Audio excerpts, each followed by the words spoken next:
Représenter un patron d'un pavé droit, c'est ce que nous allons apprendre à faire dans cette vidéo que vous retrouverez sur le site monclasseurdemaths.fr. Et je commence par vous rappeler ce qu'est un pavé droit. Un pavé droit est un solide qui possède 6 faces qui sont des rectangles. Alors voici une petite animation d'un pavé droit.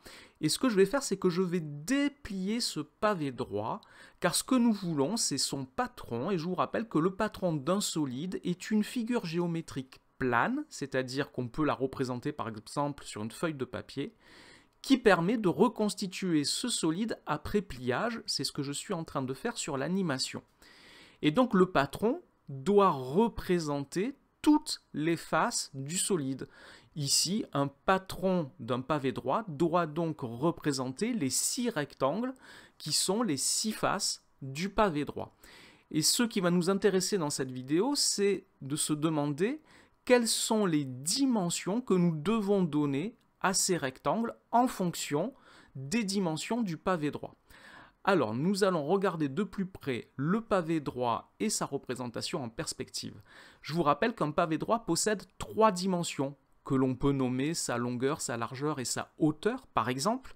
Et nous allons commencer par nous intéresser aux arêtes que j'ai surlignées ici en rouge, qui ont toutes les 3 la même mesure. Il y en a une 4e, mais elle est cachée ici, on ne la voit pas.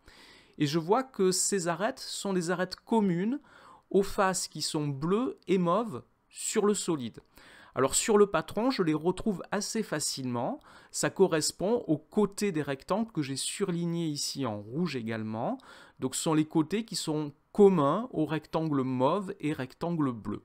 Ça, c'est la dimension la plus simple à trouver sur le patron. Je peux ajouter du codage pour indiquer que donc ces 5 segments sur le patron ont la même mesure. Nous allons maintenant nous intéresser à une autre dimension qu'on pourrait appeler la largeur du pavé droit. J'ai surligné ici en rouge 3 arêtes du pavé droit qui ont la même mesure. Il y en a une 4e, elle est cachée. Et pour nous aider à les retrouver sur le patron, on va utiliser une perspective comme ceci du patron en train d'être plié ou déplié. Je les retrouve ici, je les surligne en rouge. Donc ce sont les arêtes qui sont communes aux faces vertes et aux faces mauves. Alors ici, il faut faire attention, il y en a qu'on retrouve assez facilement sur le patron, mais sur le patron, il y a une des faces mauves qui est complètement sur la gauche. Alors il faut faire attention, voilà, je surligne ici en rouge les côtés des rectangles qui correspondent, et ici je dois donc faire attention au fait que ces 2 côtés-là de rectangles que je viens de flécher, je les retrouve sur le patron comme ceci. Donc les arêtes qui sont fléchées ici, les côtés de rectangle qui sont fléchés, sur le patron vont venir s'assembler pour former une arête du solide. Je peux donc rajouter le codage. Ces 6 segments, ce sont des côtés de rectangle, ont tous les 6 la même dimension, comme l'indique le codage que je viens d'ajouter.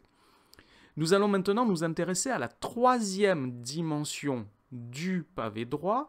Je surligne ici en rouge à nouveau 3 arêtes. Il y en a toujours une 4e qui est cachée derrière. Alors on pourrait appeler ça la hauteur du pavé droit.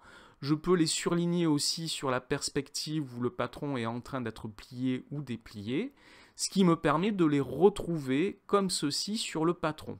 Et là encore, je vais flécher pour indiquer les côtés de rectangle qui vont venir s'assembler au moment où on va plier le patron pour former les 4 arêtes que j'ai surlignées sur les dessins en perspective.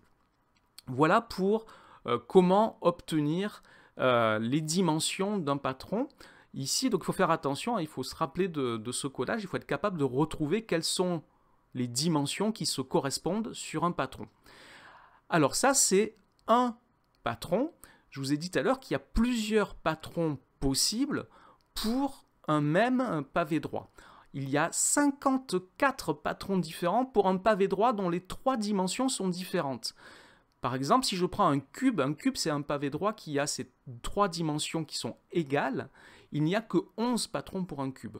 Mais si j'ai 3 dimensions différentes, il y en a 54 différents. Alors on va essayer de regarder si je garde cette disposition. On va voir qu'il y a plusieurs dispositions possibles, mais si je garde cette disposition où j'ai 4 rectangles qui sont alignés comme ceci et 3 autres rectangles qui sont alignés perpendiculairement, on va voir que rien qu'avec cette disposition, je peux avoir plusieurs patrons je vais en trouver 6 de patrons différents pour ce même pavé droit. Je peux par exemple diriger les faces vertes dans l'autre sens, comme ceci, et là j'ai un deuxième patron du même pavé droit.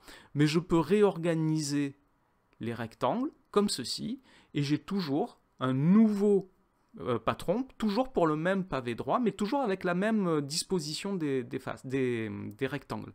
Je peux en trouver une quatrième, puis une cinquième comme ceci, et encore une autre comme cela. Alors si je fais le lien avec les patrons du cube, ce que je viens de vous montrer, les 6 façons de faire un patron avec la même disposition, ça correspondrait donc à ce patron de cube, où on a donc 4 faces qui sont alignées dans un sens et 3 dans l'autre.